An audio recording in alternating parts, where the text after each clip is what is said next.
And what I'm going to do this afternoon is not so much to teach you anything. Probably what I can do is to share my experience in this business so that it will give you some hope and some courage to move forward in the business. So first of all, I'd like to share with you some of the challenges that I've gone through while building the business. I know it's not easy to come into this room.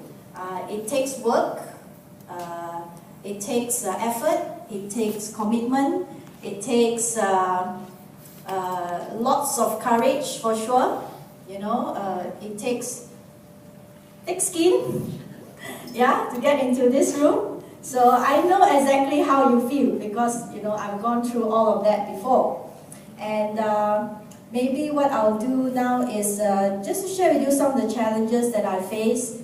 Maybe some of it that you are facing right now. Maybe you haven't faced it yet because you're still new. Or maybe you'll see that some of your downlines are facing the same challenges, you know. There is ways to overcome it. Okay, there are certainly ways and tools to help you to overcome all the challenges that you're going through. So I think one of the main challenges that we have in this business is work, okay, or a job. And I believe that all of you are still working, some of you, still working in a job or building the business, yes? Yeah, it's not easy, I've been there before. I used to work in the retail line, long hours. Actually, I was employed by the HQ, so my hours is actually the office hours, which is 8:30 to 5:30. But because the company is in the retail line, so I have to take care of the retail line sometimes, and when they don't have enough staff, I have to sit in, and I've got to finish work till 10:30. You know, that is like super long hours. It's really very stressful, especially when bosses are pressing for performance, pressing for results, you know, and they expect you to stay late to complete your work. And yeah, it's not easy at all. And I used to work in another company that is also, actually I work in HQ lah, but then it happens to be in the retail line, so I end up working really long hours. And sometimes they even have road shows during the weekends. And you know, in this business, weekends are really very precious because you have functions to attend, and that's the best time to show the plan or do follow-up or do trainings and things like that. So sometimes, you know, because of work, it actually takes up and eats up my weekend as well, and that gives me even more limited time to build the business, right? Any one of you feeling the same way? Anyone? No. JB life is good. Working in JB is still good, not as stressful as KL, right? Another challenge that I face is that I have leaders quitting in my business.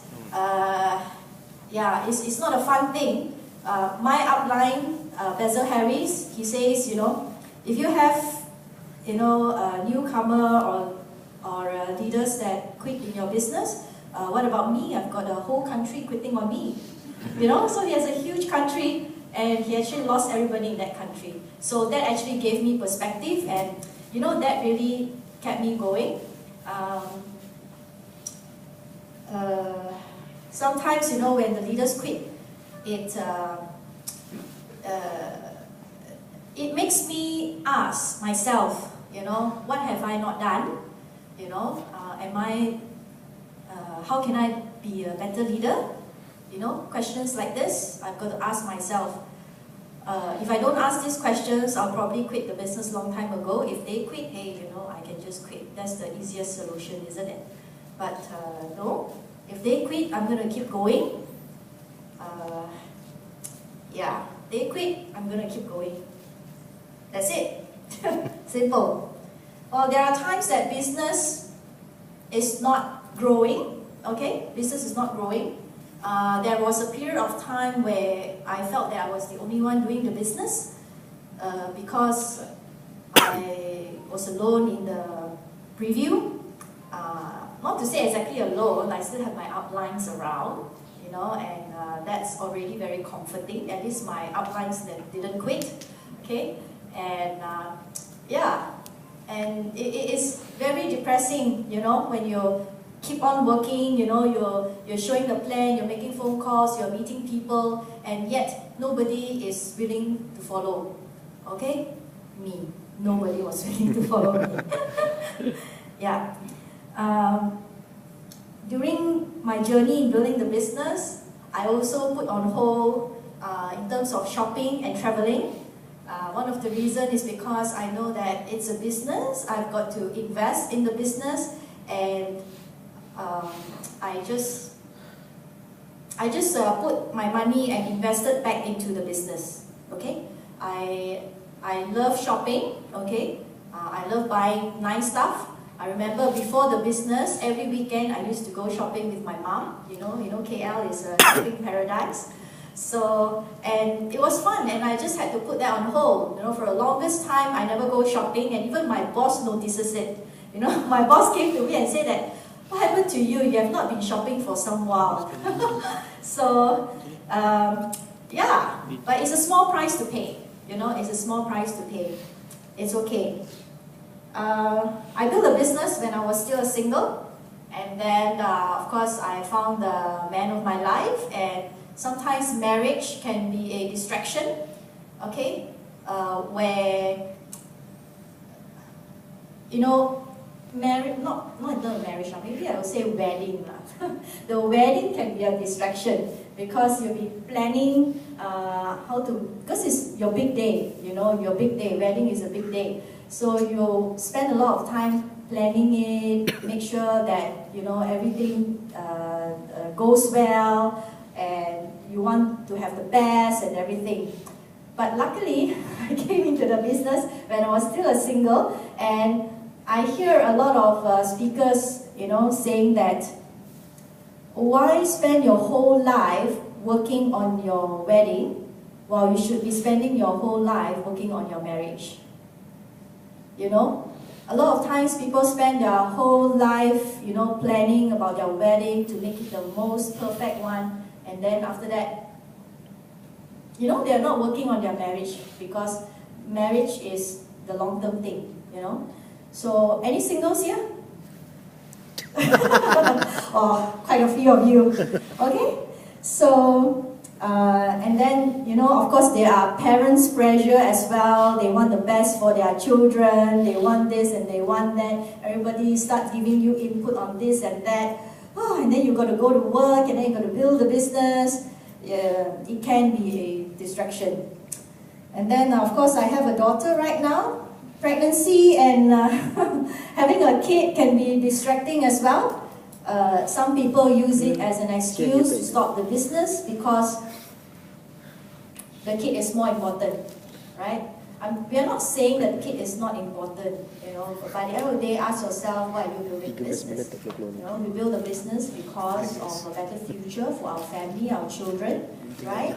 So, taking care of kids is not easy, especially in the first 2 years, and especially when you're a first-time mother. There's so many things to learn, and they grow up so fast, and then, you know, you've got to give your fullest attention to them. And thankfully, you know, when during my time of building the business, I saw my upline. She went through pregnancy and having a kid, and she was really determined and continuously build the business, and that actually taught me that you don't need to put the business on hold. You know, you can still weave this in around what you're doing. Okay, you can still weave this in around what you're doing. It may be very inconvenient, but you know, hey, there's always a solution. While building the business also, I've got some negative remarks, especially from close families. That is also not fun. Some of you may have received some negative remarks as well from your family. Any of you? No? Parents very supportive. Super. Yeah. even after so many years of building the business, my mom sometimes still sees the way I build a business and things like that. Sometimes she finds that I should get a real job. She finds that this business is too difficult. I should get a real job and life can be more simpler. Of course, she's right. But what kind of results do you want? Do you just want a mediocre life or do you want a great life? You know? My hubby sometimes also will give some comments about the business. Not intentionally, I understand, because he's stressed at work and whenever he comes home, he wants to have a good meal and a wife, you know, pampering him. But in this business, you know that after work, you know, in the evening, we are out there showing the plan. So every time he comes home, without wife, without food. So by the time I comes home, you know, he'll be like, whenever he's stressed, sometimes he does give negative remarks, I understand. And this business taught me how to bite my tongue to keep peace at home. So, it's okay, it's okay. Mates is a big problem. You know, I'm not sure about JB, but in KL, you know, whether you have a maid or you don't have a maid, you still have problem. When I don't have a maid, it's an issue for me because I have to look for a babysitter. Because during the day, I still have time to take care of her and everything. But in the evening, before my husband comes home, somebody have to babysit her. And usually babysitters finishes work at 6 these days, you know. They don't work after hours. So it was really difficult to find babysitters. And I just have to find solutions. Just find solutions, you know, on how to handle it. Whether it's get parents to help or, you know, look out for babysitters, whatever it is. Just when you look for it, the solutions will come. Okay? And when you have a maid, you also have problems. You know, you're afraid they will run away, they don't take care of your kid properly, they don't feed your kid well, or you're afraid that they will abuse your child. I'm a bit fortunate. My daughter is choleric sanguine, so she's 6 years old. If anything happens to her, she'll just scream lah, you know. And she's sanguine, she'll tell you anything and everything. So I'm quite relieved lah. You know, I'm okay to leave her with my maid because of her personality. You know, if she's a phlegmatic or a melancholy, I'll probably think twice. Yeah. So yeah, you know, all these challenges, you may be facing them, you may not be facing them.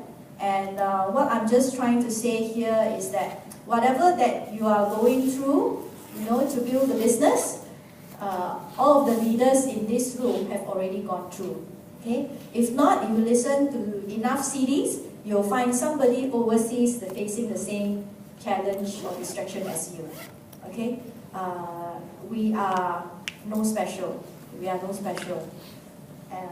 Now, what really kept me going in this business is really the CDs, books, functions, and especially uplines. You know, whenever I'm down, I just need to give a call to my upline. I remember those days, you know, when I was building the business as a single, my brothers didn't want to join me, my best friends didn't join me, my parents too busy at work, they don't bother about me. So I have kind of like, okay, like I can say is a blessing in disguise that I can build the business without all these family distractions.